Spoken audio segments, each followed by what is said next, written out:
I like this angle against my beard. I've been trying to grow my beard. Although I thought you were going to shave your beard because it's getting a little bit, I don't know how to describe it. Proud boy. Proud boy is a good way to describe it. It's very proud of you. Trump, proud boy. Let's just say it matches the letters on your shirt. Antifa. I'm Antifa. Oh, there you go. It's right there across your chest. I try to keep my eyes up here. Okay, so this is our podcast, Break It Down with Rick and Tim, and we're being silly because the whole content of this episode is very intense, very dark, and we've been meaning to talk about this for quite some time. It is about immigration. So this is part 1. Right. And we put together quite a bit of notes because we've been wanting to do this for quite some time, and a lot's happened. And just when we were about to do the podcast, something new happened and something else happened, and it's just like cascading effect, and then it started to affect our community and the schools that we work at. And yeah, it's been a bit much. Yeah, it's kind of like rolling down a hill. Yeah, it's like a snowball effect. Mm-hmm. Yes, and just keeps getting bigger and bigger and bigger. Yeah, we keep hitting trees. The hell's going on? It's a good question. I'm glad I'm Italian. I'm not white. You kind of are. Why does it have to be the big chicken? Why does it have to be the big chicken? Why do you have to say it like that? I was right, and you were racist. It's Britney, bitch. I still have a belief that Sasquatch is out there, but that doesn't make me crazy. And you give me that face, and this is my issue. You're a questionable person. This is a podcast where Rick, a Generation Xer, and Tim, a millennial, come together and try to find answers to our changing world. Break it down with Rick and Tim. All right.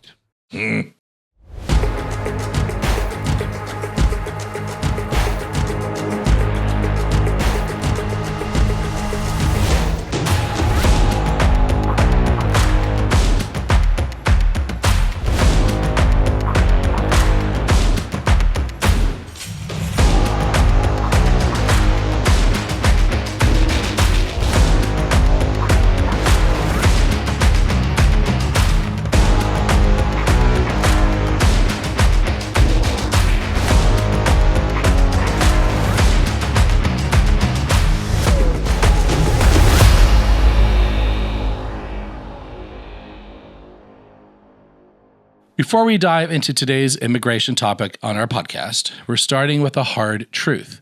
History is repeating itself, but it's definitely softer with its rhyming with some deeply familiar authoritarian vibes. If you look at the early stages of Nazi Germany, the scapegoating, legalistic dehumanization, the weaponizing of public fear, the way we treated the American Japanese, you start to see uncomfortable parallels. And nowhere is that clearer than in the immigration system. Trump's Gestapo is called ICE, Immigration and Customs Enforcement.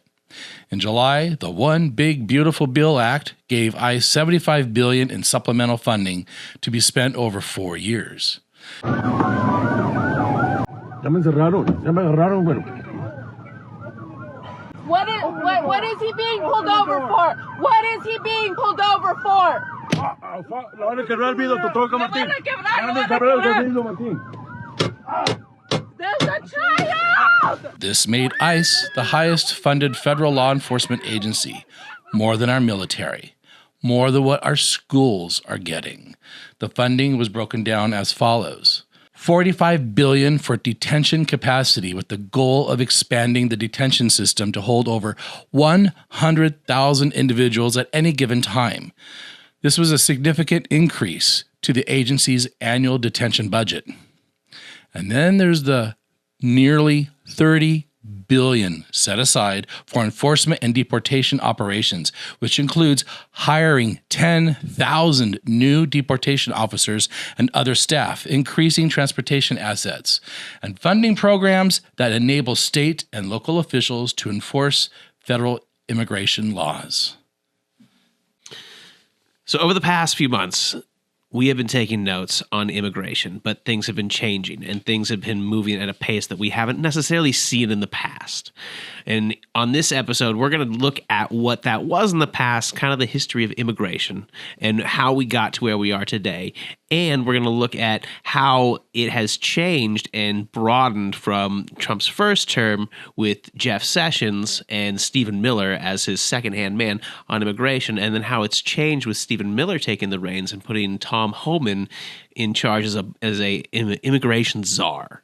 And we're going to look at what that whole process is and how we kind of saw this coming early on when we talked about it in our episode about Stephen Miller and his plan for immigration. And that is coming to fruition.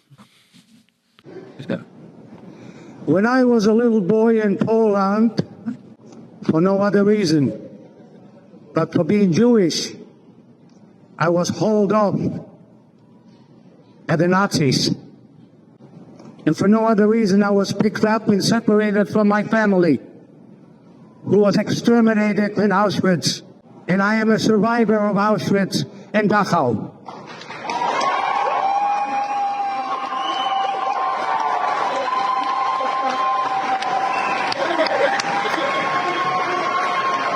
I spent 5.5 years in concentration camp. I spent 5.5 years in concentration camp.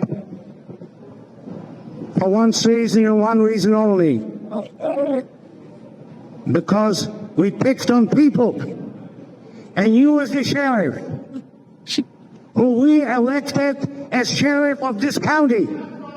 We did not elect you the sheriff of Washington, D.C. It's about time you saw you the people here. And when this gentleman stands up there and he says he doesn't go after any people, he should read today's beat. Because in today's beat, the Supreme Court Justice of State of California objected to ICE coming in and taking people away from the courts. Don't tell me that this is a lie. You stand up here, Mr. Jones. Don't forget. History is not on your side. I was just saying I wanted to be clear that when we mention the parallels to Nazi Germany, we are mentioning some lessons from the past, and there are some pretty similar parallels.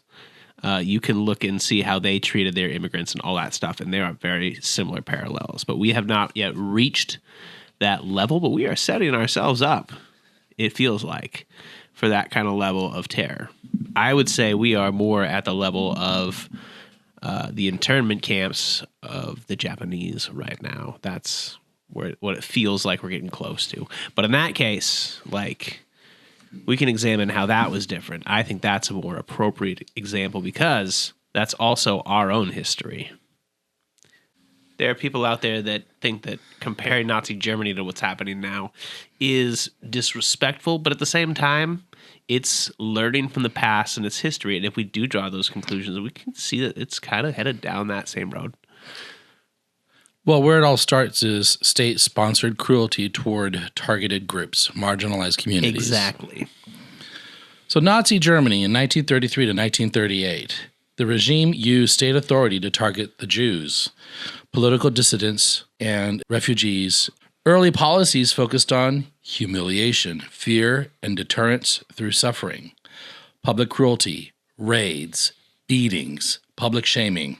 It was all meant to normalize violence. Well, and let's talk about the laws.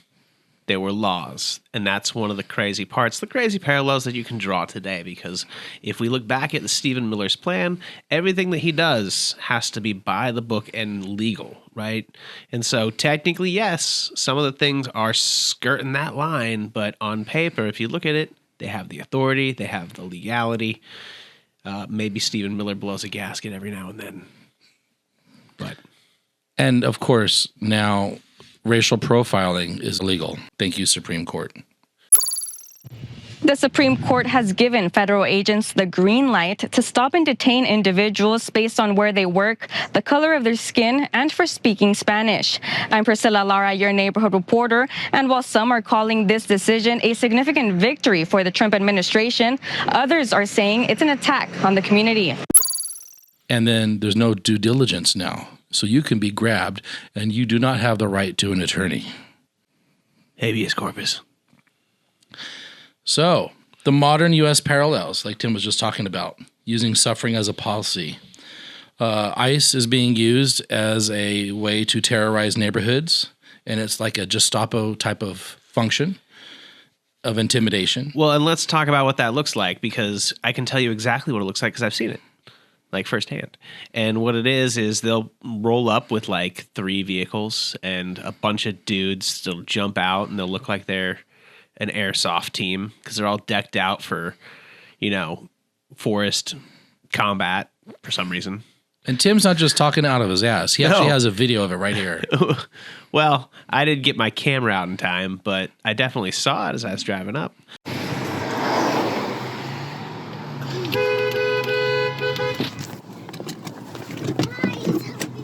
Buckle in. There they are, ICE, Trump's Gestapo. And then they grab the people out of the car and they throw them in the van and they all take off. And they leave the car. On Halloween, an ICE SUV rolled up on me. I was standing in the middle of the road looking for my trick-or-treaters because I had no kids coming up to my house and I was fully decked out with Halloween decorations and I was wondering what's going on. And this SUV pulls up, the guy looks me up and down and then speeds off. Well, you shouldn't have been dressed as an immigrant.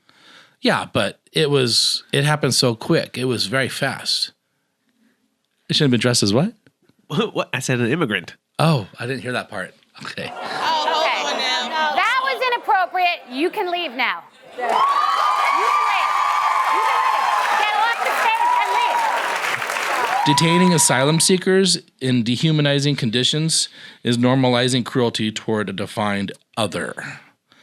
Well, and here's the problem too: is that in the rules, when you detain someone, in this case, they're not supposed to be held like criminally. Like you're supposed to detain them in a detention center. But who's making all the money, right? Where are they being housed? Being an illegal immigrant, Tim, is a misdemeanor, not a drag queen. Misdemeanor. I hate you. I'm not nervous. I'll read a bitch. I will read you to filth. At least you caught my joke. Seriously, it's a misdemeanor. So why are these motherfuckers coming out with guns and AR-15s, raiding people's homes, breaking doors down? They're not supposed to do that. Police! Hands up! Hands up! Hands up! Hands up! With guns drawn. Right. It's a misdemeanor. Now it's a felony. Well, yeah. And that's where we're at. And wearing their face masks and being cowardly, the face masks. That's covering the other themselves thing. up. Why are they covering their faces? Well, and here's the thing: people are saying, they're going to get doxxed for just doing their job. For just doing their job is what they always say. They're just doing their job, and it's like, well, yeah, but like their job is bad. It's being the bad guy.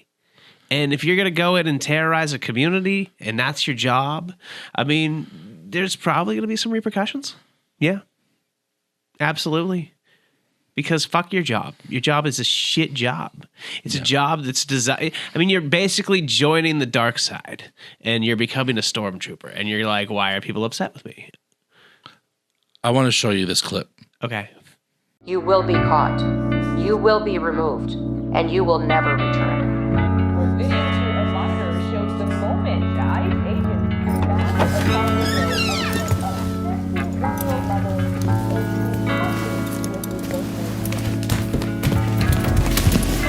Daddy, how's your day?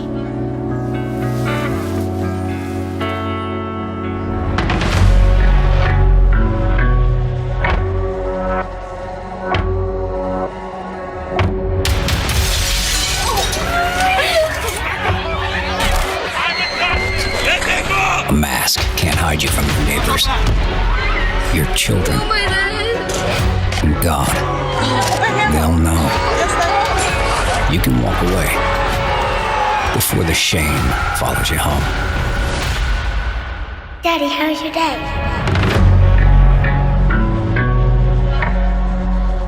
Unfortunately, history is a double-edged sword.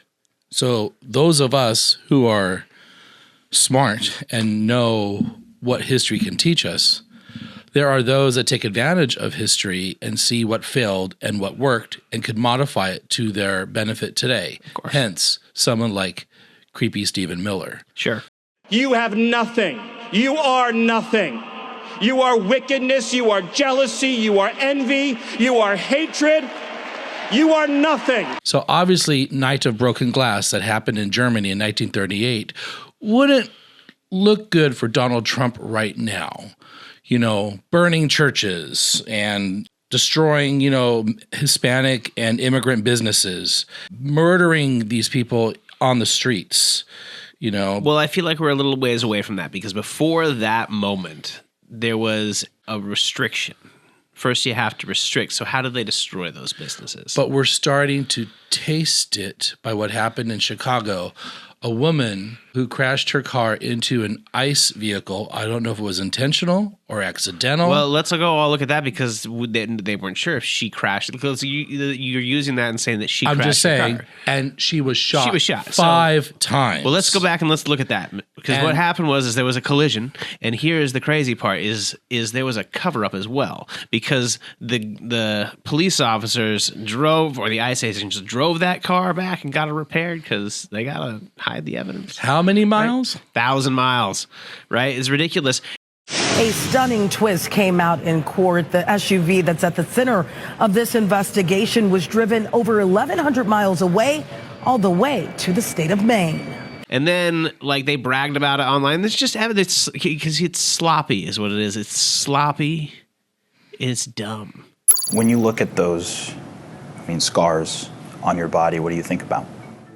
I'm a survivor. This is Marimar Martinez. She was shot 5 times by a Border Patrol agent. The Department of Homeland Security said the agent shot her because she had rammed the Border Patrol vehicle with her car. Now, this happened back in October in Chicago, and Martinez was charged federally as a result. But she maintained throughout all of this that it was the agent that rammed her.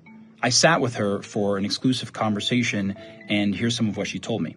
So I started beeping my horn. As a Mexican-American, first-generation USA citizen, I felt it was my responsibility to let my neighborhood know that ICE agents were near. I just got next to them, and I was like, get out of here, and I was just honking. I went to my furthest left, make sure that I wasn't gonna hit them. As I was passing them, they started shooting at me through the side.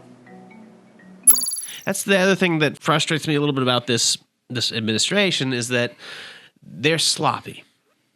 Okay? When they released the Epstein video, it didn't take much to go in and see where they edited with Adobe because they released the raw footage and you can go into the code and I followed a little tutorial on it and I was like, oh, that's crazy. So you download it from their website and you go in and you can see, oh, look, Adobe.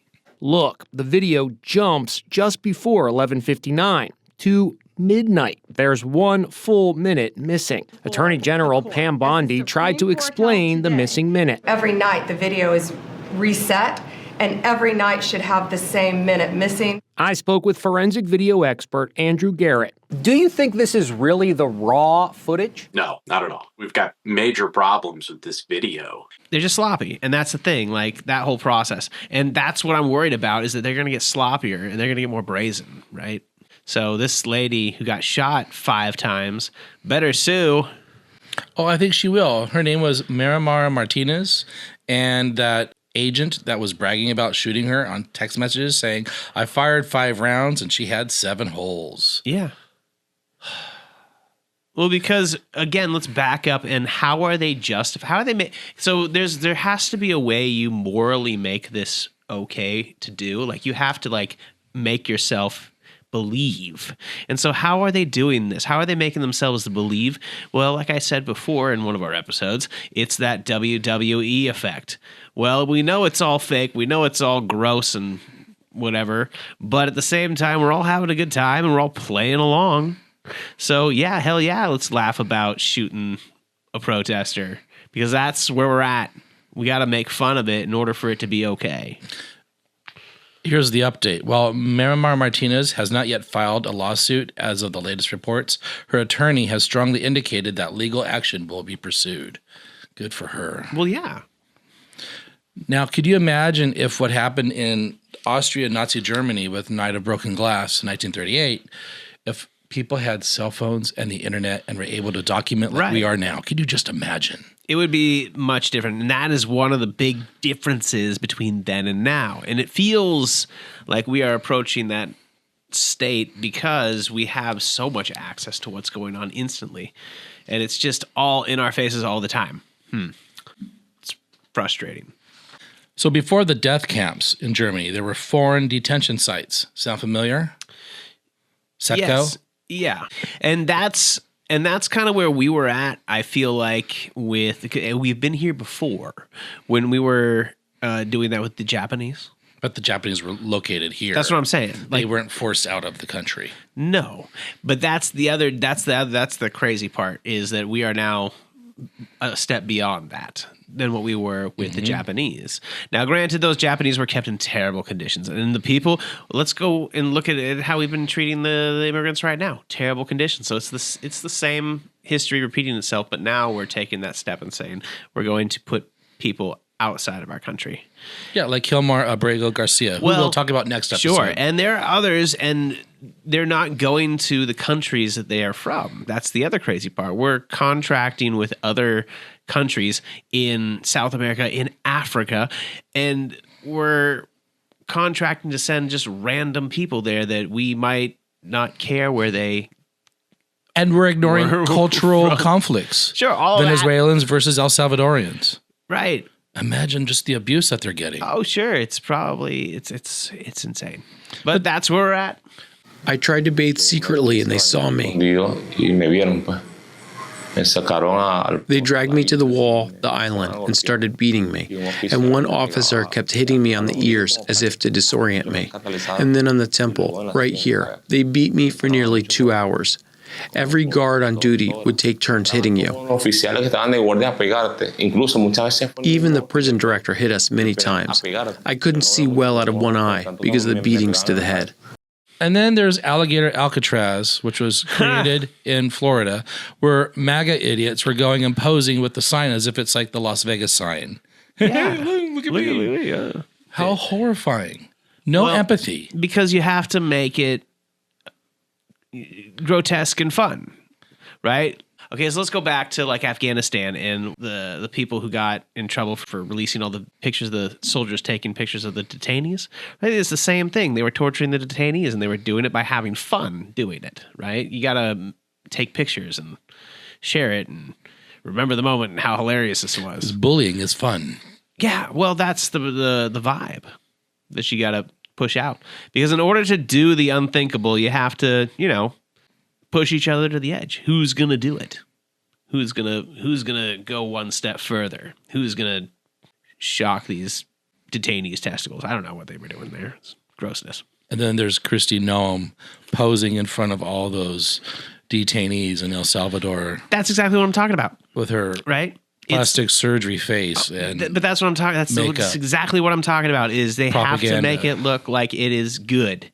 I also want everybody to know, if you come to our country illegally, this is one of the consequences you could face.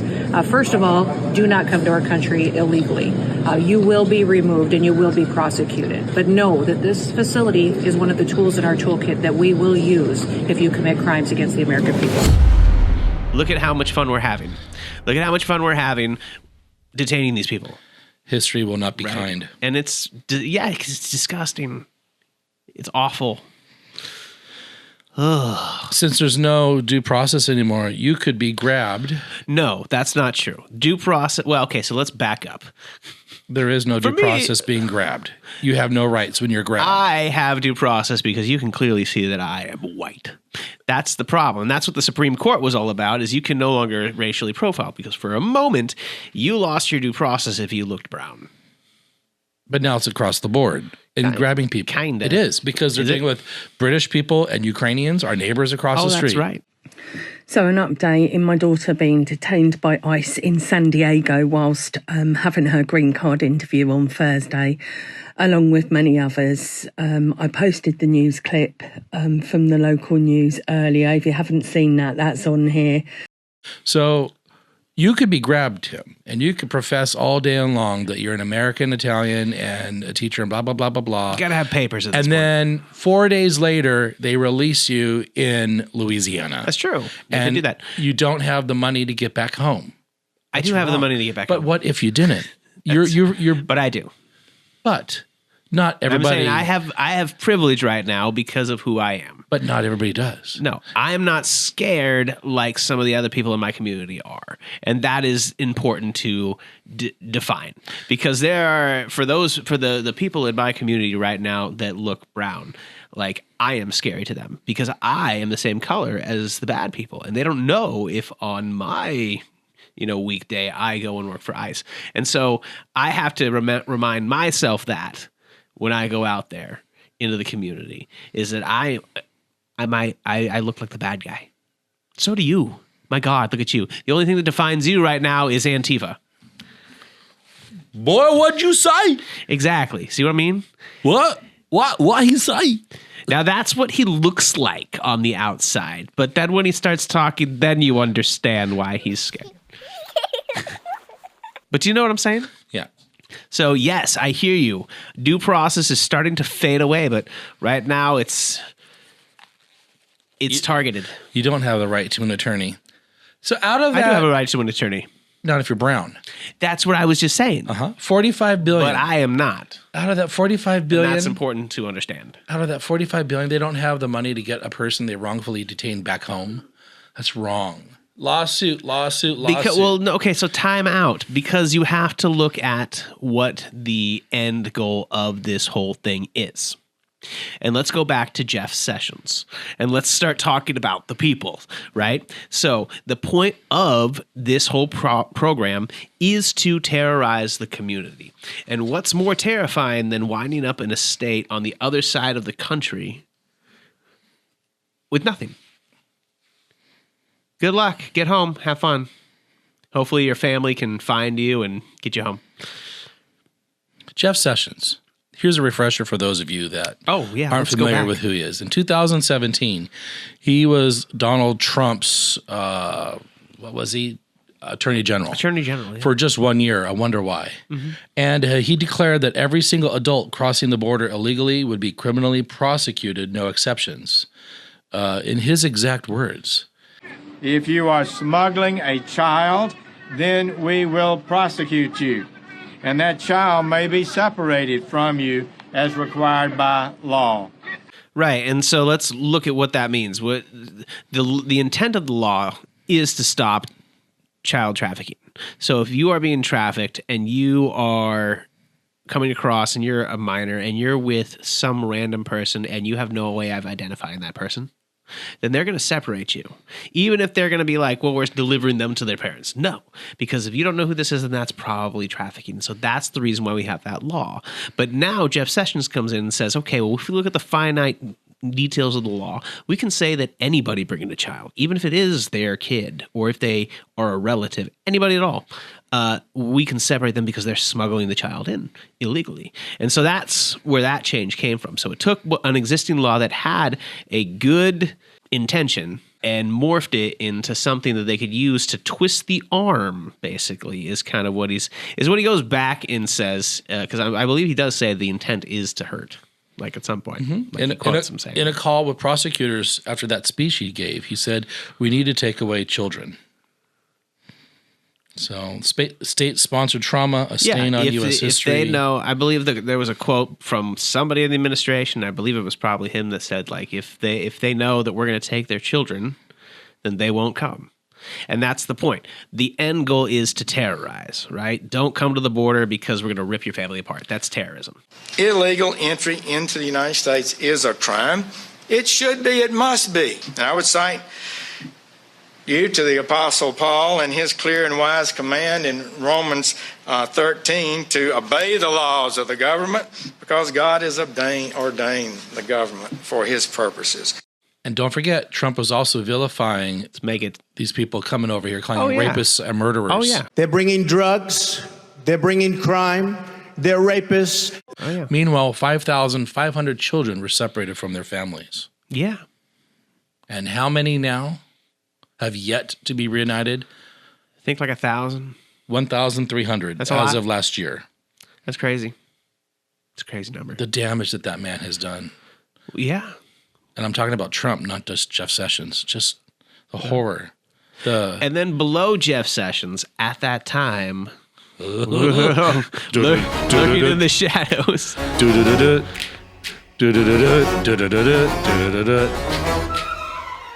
Creepy Stephen Miller. Creepy Stephen Miller. Yeah. I was thinking he's more of a, not an Addams Family, but more of a... out of all of them? I think, I think he's more of a young Lord Voldemort. Voldemort was cool. There's nothing cool about creepy Stephen Miller. I don't know, man. He's just... Ugh. All right, let's take a look at creepy Stephen Miller. Okay, so he was under Jeff Sessions during the first Trump administration, was he not? He was. Right. He was just a presidential advisor. Right. And then come 2016, he had sidestepped Jeff Sessions and became an advisor to Trump. And mainly because I think he was able to give Trump the message to send to his base that was the right amount of crazy. Because I don't think Trump really is as crazy as he says he is, especially with his policies. And I think that if you look at like how things go, I think most of those policies and things are Stephen Miller. I think Stephen Miller has a lot to do with what comes out of, especially like his tweets. And his interviews on Fox. Yeah, I think a lot of times when I look at the tweets, I go, Stephen Miller must have wrote that. You can tell. Yeah. It smells like a rat. It does. Ah, yeah, a rat. It's just slimy. Oh, my God. And how there he is right now. Stephen Miller. What did you just say to Tim? I said his name. He's like, Donald Trump has plenary of authority. Under Title 10 of the U.S. Code, the president has plenary authority. Stephen? Stephen? Hey, Stephen, can you hear me? It seemed, Stephen, I apologize. It seems like we're having a technical issue. Jeff Sessions is your politely racist grandpa who thinks quoting Romans 13 makes him righteous. Right. He's a righteous racist. And then Stephen Miller is the cold-blooded architect. He was the puppeteer whispering in Trump's ear and planting loyalists throughout the Department of Homeland Security, ICE, and the Department of Justice. He was the Joseph Goebbels. Yeah, Sessions was the guy who stood on stage and said the quiet part out loud, and Miller's the guy who came up with the idea in the first place and wanted it harsher. He pushed for family separation, cutting refugee admissions to near zero, ending asylum, mass detention, militarizing the border, using COVID to ban nearly all immigration. So he's the ideological spine. Sessions was the megaphone. Well, and that's the frustrating thing, is here we are, and what it feels like right now is exactly what I think their intention is. They've done everything in the playbook. They got the camps. They're building one in Astoria. For real? I think so. In Oregon. Uh-huh. I know they want to put one near Newport. And Is that Newport? I thought it was Astoria. Newport. And they're fighting it by the airport. Yeah, they're just trying to fight it, and because I think it's in one of the historic areas. There are currently 18 job postings related to an ICE facility in Newport. Tonight, new concerns about the potential for an immigration detention center on the Oregon coast. Local and state leaders first raised concerns that the Department of Homeland Security was eyeing the Newport airport for a facility a couple of weeks ago, following the removal of a U.S. Coast Guard helicopter. Right now, it feels like not only are they going out and terrorizing the neighborhood with ICE, but when they put the National Guard and all these other people in the streets, when they put all this military presence, they're waiting for something to boil over. They're waiting for someone to take a shot. And that is what has happened, right? So just yesterday or the other day, those two National Guard people were shot. Did you see that? Yeah. Right? And so what is Trump's first response? We're going to come back at you with bigger violence. And Afghans are bad. And oh my God, and we're back to asylums. Islamophobia, right? And so now, because one Afghan refugee did something, now all of them are on the chopping block. All of them are bad, right? And so that's a whole nother marginalized group of people that they're able to target. So they're looking for who can we target, and they're just chipping away at it, and they're waiting for people to just take a bite so they can react bigger. It's fucked. My concern is, okay, now it's immigrants, illegal immigrants, undocumented people. What's it going to be next year? Well, so everything that they do is by the law. So in this case, I think the way that if you want to draw a parallel, if we look at the Nazi Germany parallel, they were putting laws in that restricted things like who can get like business like licenses and things of that nature. And I think we're getting there, but we're getting there in a weird kind of way. And instead of restricting things like that, what we're doing is we're taking away the asylums and the privileges that people already have. So people are going into let's say they're going in to get a marriage license or something because their spouse is foreign and they want to get married and whatnot. And they say all of a sudden they're denied. And now you're here illegally, so we're going to go get you. Or you go to renew a certain type of visa, and you're denied because all of a sudden we're not renewing those visas. Well, now you're here illegally, and so on your way out, by the way, stop by ICE and let them detain you. It's fucked. The protected status of people.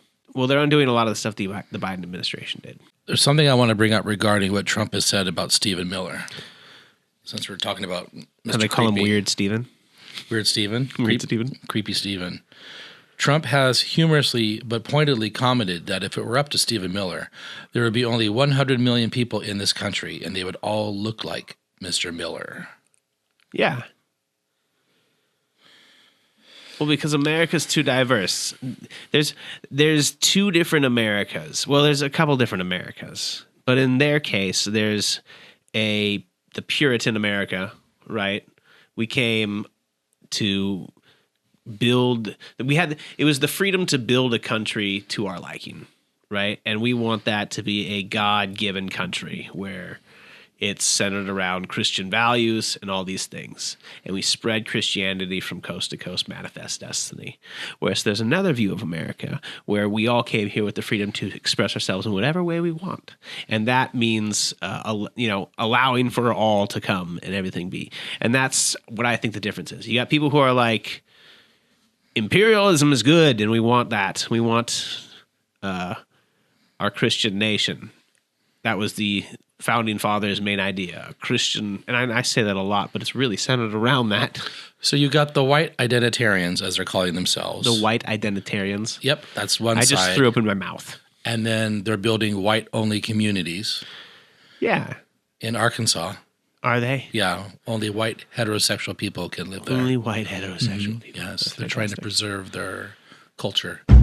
No blacks, no Jews, no gays. High up in the Ozark Hills, in the state of Arkansas, dozens of people have been working hard, building houses and a new type of community.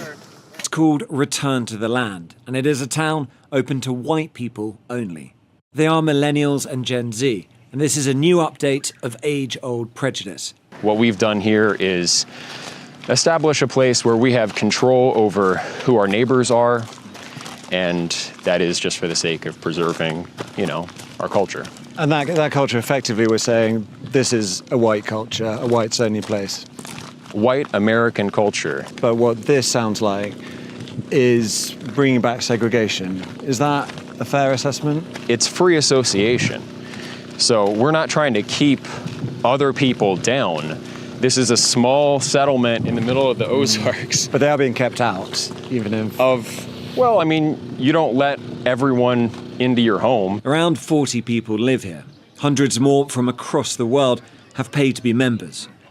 And while the men do the physical labour, the women take care of the children who live here full time. It could be a very loving community if you're part of the community, but if you're black, or if you're Jewish, or if you're gay, you can't be part of that community. They can have their own communities, and they already do. You might be wondering how any of this can be legal. Return to the Land is structured as a private members association, which they believe allows them to discriminate on the basis of ethnicity, along with other factors. That has yet to be tested in the courts and may well fail. The Arkansas Attorney General has said his office is now reviewing the matter as a result of our reporting, and that there is no room for racial discrimination in Arkansas or anywhere in a free society. And then there's the other America, which is diverse. They'll breed People like themselves me. to stupidity. If we're up to Stephen Miller, I would be gone. Oh, sure. You would probably get by. Oh, sure, I'd be fine. Well, they would see my curriculum that I teach my kids, and they'd be like, "Nah, you can't do that." They'd come for me. I'm a teacher. They wouldn't like what I teach. Yeah. I teach U.S. history, and I teach it in a way they would explode. It's a really weird year to teach social studies because how do you teach the structure and purpose of the Constitution and the U.S. government and laws while students are actively watching political leaders break those laws and break those rules, and then they come to me and they say, "But we learned in class that that's not allowed," and I just have to go, "Yeah, we did learn that, right? That is kind of the expectation." Here we are. And you've got the digital fingerprint of Break It Down with Rick and Tim. And Oh, all the God, things that yeah. we talked about. So, yeah. It's got your sticky gay fingers all over Yeah, it, too. we'll be huddled together on a train before we know it. My. Wrapped up a couple Spare things. me. I think I'd rather they just shoot me. Oh, my God. We would have to cuddle up for warmth. Oh, my God. We compare our tattoos. Oh, no. I don't know if we're there yet. Now, once Stephen Miller had sketched out the ideological blueprint and Jeff Sessions had put out the legal machinery in motion, somebody still had to actually carry all this out. And that's where Tom Homan comes in. Yeah. Homan wasn't the architect, he was the enforcer. He took Miller's whiteboard fantasies and Sessions' zero-tolerance directives and turned them into real-world operations.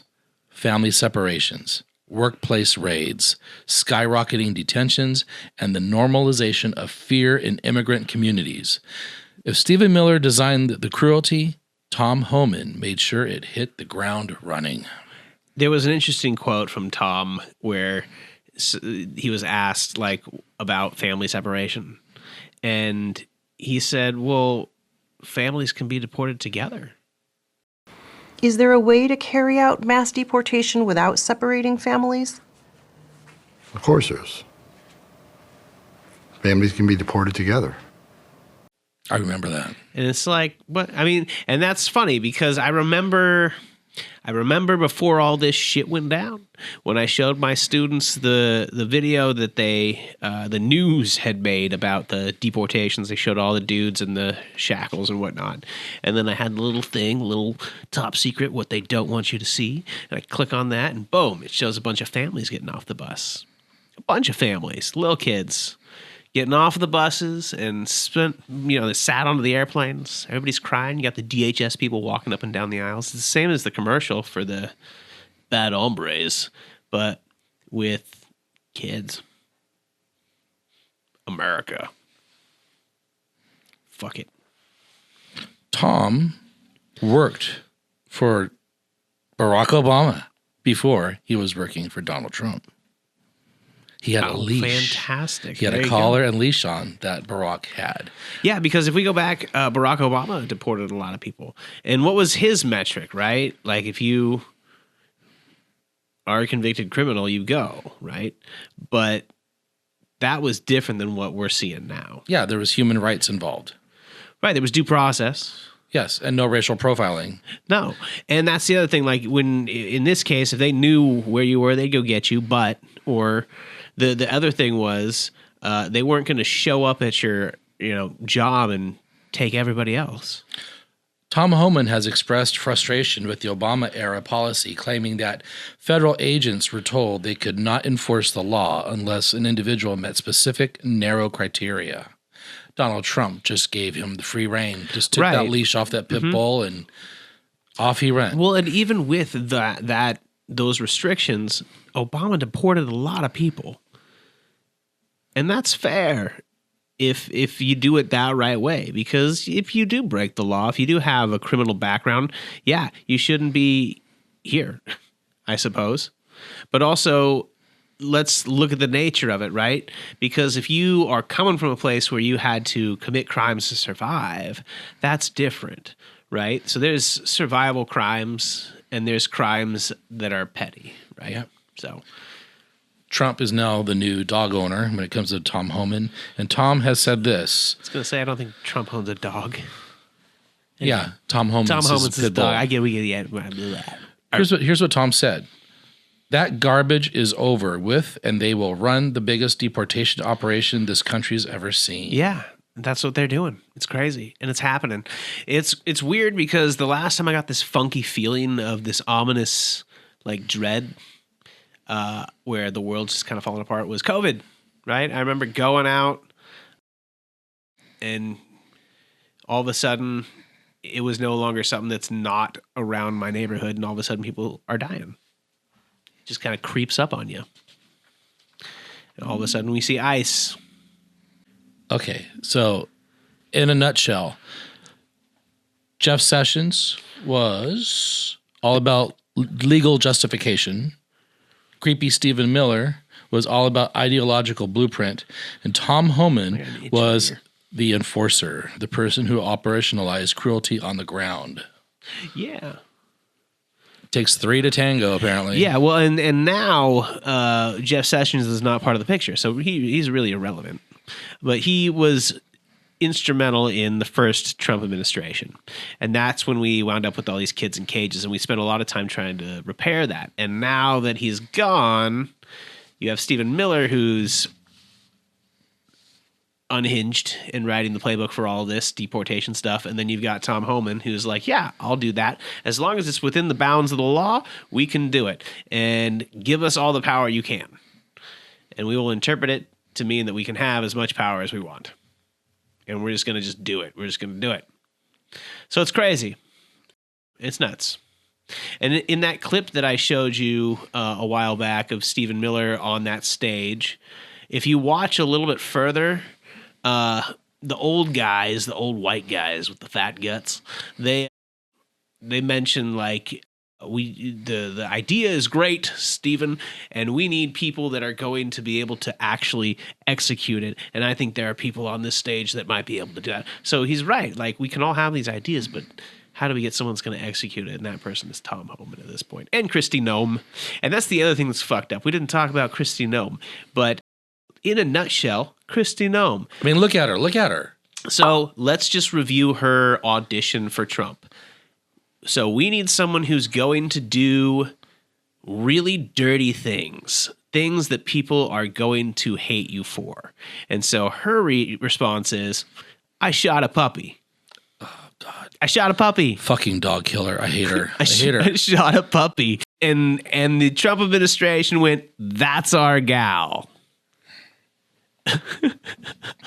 If cruelty had a face, it was done by a plastic surgeon. I was going to say, doctors had a hand in it. And I love what they did to her on South Park. Oh, South Park is just hysterical, sad, but true. Did a good job in there, soldier. Okay, thank you, Captain. I know it's tough doing what's hard, but we could use more men like you in this time. Whoa! What the Right. So that's so that's where she comes in, and her whole thing is cruelty. That's her brand. Look at her face. Her face is cruelty.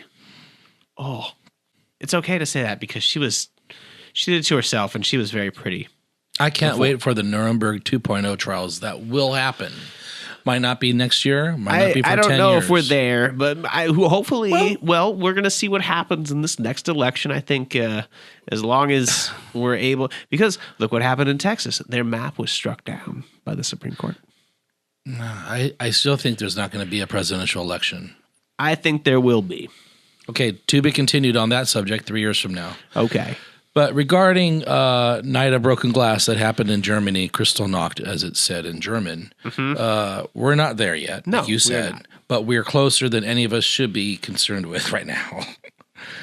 Yeah, I mean, I think by the fact that we have armed people running around, like Trump 1.0, people were being shoved into vans. Those were protesters downtown. We'll talk about protesters on part 2. But like that has amplified.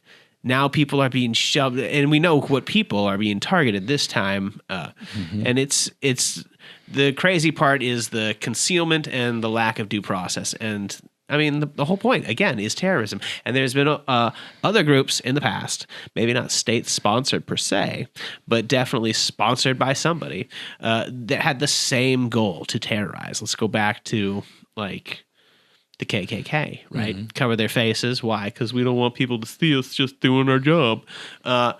And the end goal is to terrorize. Make everybody scared to go outside, go to the grocery store, go to their job. Put them inside. There we are. Wasn't there a Jeff Sessions KKK quote? I'm sure there was. Oh, yeah, he liked the KKK until he found out they smoked weed. God, that was it. Let's see. Jeff Sessions said, I thought the KKK was okay until I found out they smoked pot. Ew. Jeff Sessions needs to chill out. That's the politely racist He needs grandpa to have reference. a session and chill. Republican Senator Jeff Sessions, the first U.S. senator to come out in support of Donald Trump, was a U.S. attorney in Alabama when then-President Ronald Reagan nominated him for the federal court. But the appointment broke down at Sessions' 1986 confirmation hearing when allegations over his alleged racial remarks took center stage. Allegations that Sessions angrily denied then and now. I am not a racist. I am not insensitive to blacks. I have supported civil rights activity in my state. Regarding the comparisons to how close we are to Kristallnacht, Kristallnacht required national violence, state-organized mob action, police ordered to stand down from violent attacks, mass destruction of property, immediate mass detention of tens of thousands. So that could be coming. I mean, so right now in our current state, like, police aren't asked to stand down, but our police aren't standing up. Right. In fact, the only people standing up to Trump are the courts. Well, judges. Just if you look at what's happening in the community, right? You have people who are faceless jumping out and attacking. They're not communicating with our police. Or maybe they are, and the police aren't telling us this. But at the end of the day, the police aren't doing anything about it. And because apparently they have federal authority to do it. And when I say they, I mean ICE. And so if we go back in our history, during World War II with the Japanese, a lot of that, it was FBI, it was federal, but a lot of that was done in conjunction with the local police. And the reason being is because there was more support then. Now there's not a lot of support because I think people know it's wrong. But also the police aren't doing anything. That's the other thing that's frustrating. I keep referencing what happened in Germany with what's going on today. So where is the United States actually on this scale? Based on historical patterns, we are at stage 5 to 7, depending on the state, the agency, and the political climate. That's fair. That's pretty up there. Well, but also I think that we've been, like in our history, if you look back in our history, we've had these moments of nationalism. Yes. I mean, where were we at the end of 9/11? Like, all of a sudden, everybody was like, yes, let's go into Afghanistan and get these people. Then it was all into Iraq. And that's the thing. So we were all okay with going into Afghanistan because all of a sudden we got hit by the Arabs, right? It wasn't, and that's the crazy part is just that statement is the racist part because we didn't even care which country it was. Oh, the guy might be hiding out in Afghanistan. Go get him. Boom. Even though all the terrorists were from Saudi Arabia and Egypt and shit, right? It's just all kind of nuts. Go back to World War II. You look at the nationalism that existed because of the Japanese. Go back, even further. Okay, and since you're bringing up parallels to World War II, let's also talk about World War I, because after World War I, speaking of sentiment, after World War I, the United States government created the 3% rule, which basically, I think it said something along, and I got it wrong in our podcast earlier, but I think what it is it makes it so that however many immigrants are in the country currently, you can't have more than 3% of that population immigrate. So if there's 100,000 Italians, me, in the United States, then only 3,000 can enter during that year. And they later changed that to 2%. And then in the 60s, it was symbolically removed because we kind of got rid of the rule, but then we didn't really get rid of the rule. And then it was symbolically gotten rid of. And that actually changed the law and allowed for a lot more immigrants to come in. So the symbolic nature of it actually wasn't very symbolic at all. But it was created out of a fear that there would be a mass importation of refugees, influx of refugees after World War I from predominantly the white Eastern European countries.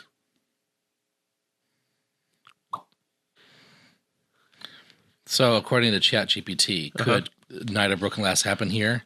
Yes, if the political structure collapses just a little more, but history also says none of this is inevitable.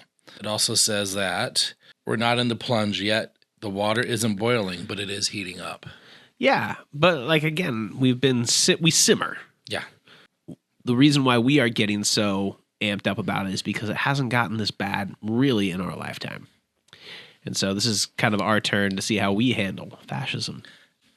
In January 6, 2021, Donald Trump was able to call his MAGA supporters to the Capitol, and we all know what happened. It was the great insurrection. They had the great tour. Now he has thousands of ICE officers. That's true. He's weaponized Washington, D.C. So even though I tend to be the one here that worries more, and the sky is falling, the presidential election in 3 years is going to be horrifying. It's going to be something. We're going to see the midterms. So there's no pulling him out of the White House. Yeah. And Laura Loomer, that freak show. If you think Kristi Noem is a weirdo, you should check out this broad. She says that, okay, I'll admit it. We need a king. We need a king. For what? What do we need a king for? I don't know. People don't understand democracy. And now it's time to Let's Quiz Tim. Oh, hell yeah.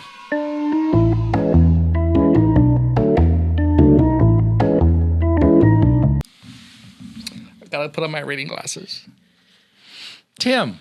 Yes. Which Star Wars character do you think would fail a TSA screening the fastest? A TSA screening? The fastest. Oh, the fastest C-3PO. I would say Boba Fett. Goodness gracious me. Why Boba Fett? Because he's got all those weapons and fire launchers, missile launchers. I would say C-3PO because he's all metal. Okay. What was the original hard drive the Apple Macintosh computer had? The original hard drive? What do you mean the original hard drive? The Apple Macintosh when it came out in the 1980s, 1984. How big was its hard drive? Oh, how big was its hard drive? Was there a hard drive? I'm going to say it was probably, it'd be really small. I'm going to limit it 16 megabytes. I'm going to give you a hint. Paper thin? Eight? Floppy disk. Floppy disk. Oh. Got you on that one. That didn't make sense. That was the hard drive. Was the floppy disk? Uh-huh. You had to put it in. In order to, and then you had to load the program. Isn't off that of that. crazy? That's right. I Yes. remember that. I think yeah. Mm-hmm. If dogs had a holiday called Barksgiving, okay, what would the main dish be? Barksgiving? I don't know. Steak, beef, meat. I don't get it. Dogs. Yeah. Yeah. Yeah. I don't get it. Because you're a cat person. I still don't get it. If you cloned yourself, Tim, would you trust your clone? Why or why not? Now there's two Tims. I'd trust my clone, probably. Yeah? Why or why not? Why would you trust your clone? Well, because I'm not a murderous person. If they're like me, then they're going to probably strive for positivity. But then your environment models your environment molds you into who you are. So hopefully your clone will have had the same experiences in life that you lived. If your clone lived your life. Well, if they got cloned like exactly like me in this moment, would they carry over all of the memories and everything? And yeah, and what if the Trump family had your clone? What do you mean if the Trump family? What if you were a Tim Trump? No, but you're not listening to me. If they cloned me right now in this moment. Yes. Would he go over with all my memories and all my emotions and all that, like a copy of my brain? Well, that'd be interesting if they could do that. That's what I'm saying. Like, if that's the case, then no, they wouldn't be able to like sway me that way. So I would trust myself. But it was like a shell of myself, and they could do whatever they wanted with you. Then yeah, I wouldn't trust me. I wouldn't trust you as a clone that they manipulated.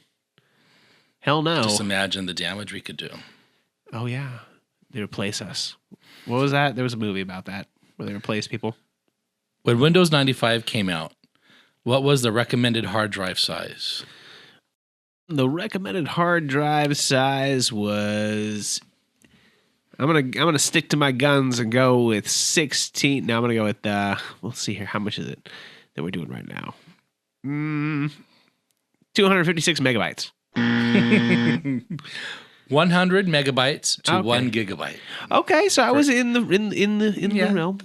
You'd have to better on that one. Which historical figure would be the worst Uber driver? Which historical would be the worst Uber driver? Who's missing their head? I would say Hitler, because he'd be screaming, I need that. And you're just like, I just want to go to work. That was a good impression of Hitler. I guess. Jeez. Yeah? I wonder what Hitler would talk about. I thought it was crooked, but it's not. I wonder what Hitler would talk about if he was. Would he talk about art? Would he talk about the Jews? Would he talk about road rage? Road rage. Well, that's the thing. What would he talk about if he were your Uber driver? Would he be silent? I'd be scared. Which planet gives off the biggest Florida energy? Uranus. If Bigfoot were a Dungeons and Dragons non-playable character, would he be neutral good, chaotic hungry, or lawful moist? Chaotic hungry. Lawful moist. That's what they gave me. That's what ChatGPT gave you. Yeah. I don't know if you can tell by tonight's episode, but Rick's new favorite friend is ChatGPT. He's always there for me. Oh my God. If computers had emotions, which folder on your desktop would be the saddest? It would be taxes, which is really full of things that aren't taxes. Currently in space, what is one light day away from us? Oh, not telescope, but the satellite that we sent out. What's it called? I forget its name. Voyager 1. Voyager 1. That's the one. Here's a fun question. Voyager 1 will finally arrive to the star Jalise 445 in how many light years? And what kind of star is it? Ooh. I want to say like 5. Am I wrong? 17 light years away. Okay. Not that far off. What kind of star is it? Is it a... What's common in the universe? Red. Yeah, it's a red dwarf. And it's going to take 40,000 years. 40,000 years to get there, huh? Yeah. Dang. And it's going to be like within like 1 light year away from it. So it's not going to get pulled in by the star, but it'll be close. I hope to be there when it happens. Yeah, me too. 40,000 years or something now. Yeah. Jeez. And our lifetime number 1,360, whatever, for reincarnated. If they find a way to like transfer our consciousness, can you pause it for a while and be like, wake me up in 1,000 years? I think eventually our technology and our spacefaring will get caught up to those Voyager craft. Sure, easy. Upgrade them with the newest and fastest engines and speed things up. I believe there was a movie about that where some people launched their spaceship and they were going to a planet, and then like years later, another spaceship was launched that passed that spaceship, and they got there first. And then the other one arrived, and they're like, "Oh, there's people here already." And they're like, "Yeah, we got here earlier because we built a better spaceship." In one of the Star Trek movies, the Klingons blow up one of the Voyagers. Oh, that's dope. In the beginning. It's pretty funny.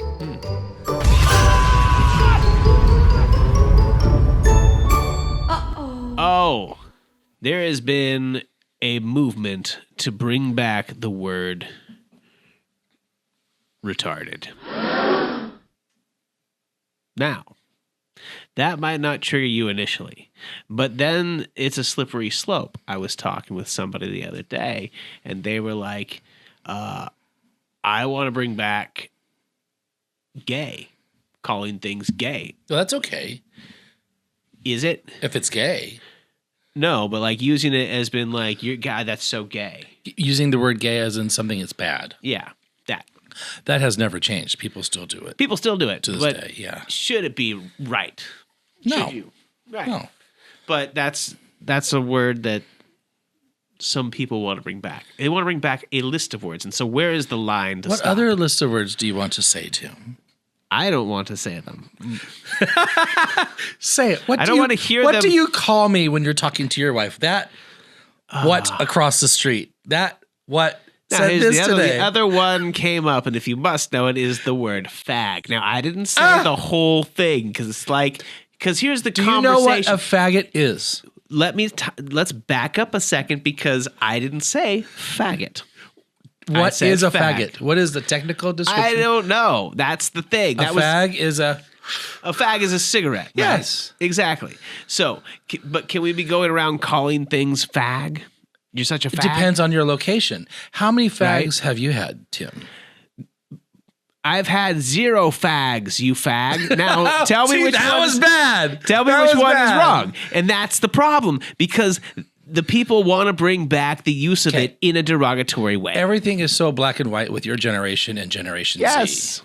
There's context. Yes. And it all depends. Like, for instance, when people say the N-word, the difference between the and the The hard R and the not hard. Right. There's and a difference. It's just context is everything. Sure. Should people be saying it? No. Obviously.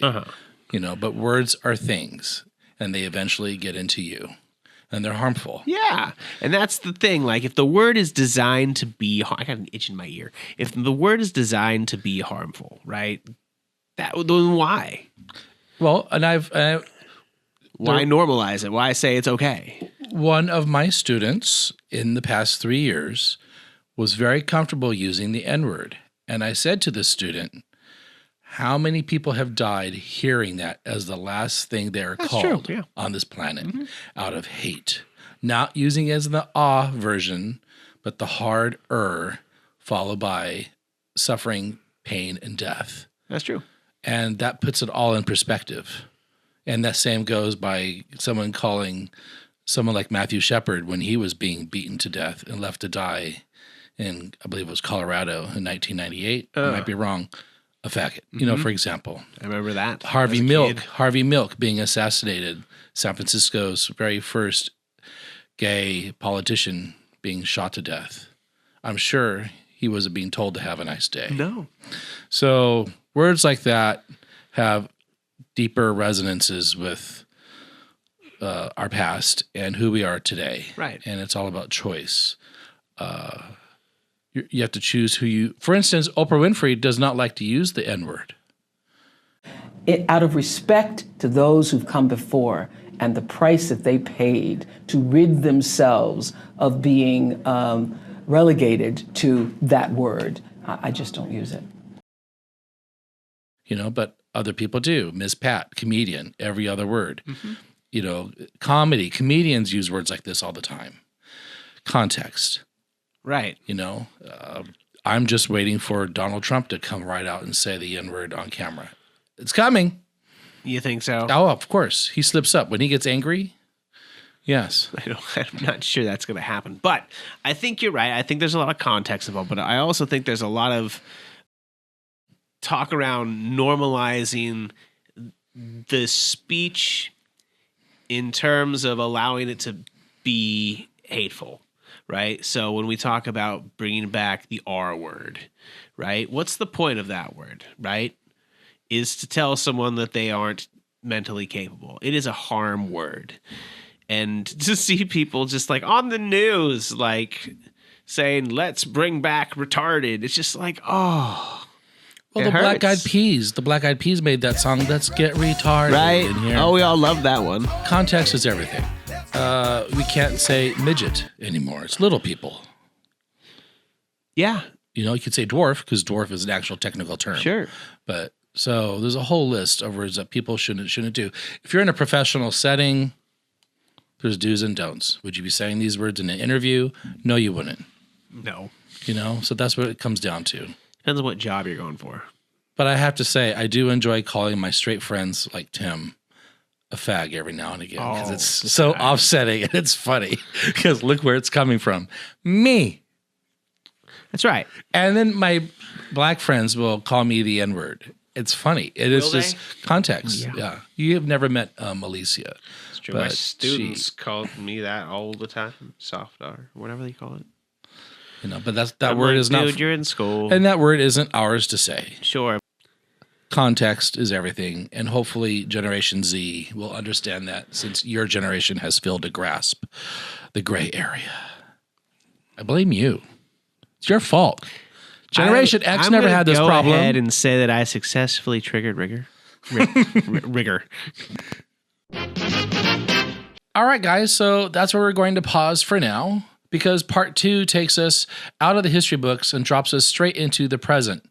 In the next episode, we take a look at what ICE has been doing this past year.